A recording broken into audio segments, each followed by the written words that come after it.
நம்ம சின்ன வயசில் இருந்தப்போ இந்த ஸ்ட்ராபெரி ஃப்ரூட்லாம் வந்து பார்க்கறதுக்கே சூப்பராக இருக்கே, இந்த டிவியில் மூவிஸ்லலாம் காட்டுவாங்கள்ல, அப்படியே எம்மியாக சாப்பிட்ற மாதிரி.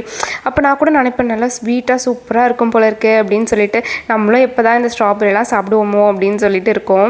ஆனால் ஒரு மூவியில் எப்படி இந்த பீஸா சாப்பிட்டுட்டு என்னடா இது இப்படி இருக்குது, இதுக்கு நம்ம அம்மா சுடுற தோசை நல்லா இருக்குன்னு சொல்லுவாங்க பாரு, அந்த மாதிரி இதை விட நம்ம சாப்பிட்ட மற்ற ஃப்ரூட்ஸே நல்லாயிருக்கும் போல இருக்குது அப்படின்ற மாதிரி புளிப்பாக இருந்துச்சு. அந்த மாதிரி நீங்கள் ஃபர்ஸ்ட் டைம் ஸ்ட்ராபெரி சாப்பிட்டப்போ எப்படி ஃபீல் பண்ணீங்கன்னு சொல்லிட்டு மறக்காமல் கமெண்ட்டில் சொல்லுங்கள்.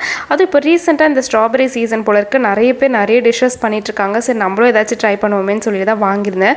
ஆனால் இந்த ஸ்ட்ராபெரி நம்ம நார்மலாக க்ளீன் பண்ணுற மாதிரி தண்ணியில் க்ளீன் பண்ணி எடுத்தோம்னா அவ்வளோ டர்ட் வராது. நம்ம அதில் வந்து கொஞ்சம் சால்ட், அதுக்கப்புறம் பேக்கிங் சோடா போட்டு ஒரு 10 மினிட்ஸ் ஊற வச்சு எடுத்தோன்னா பார்த்தா தெரியும் உங்களுக்கு எவ்வளோ டர்ட் வந்துருந்துச்சு அப்படின்னு சொல்லிட்டு.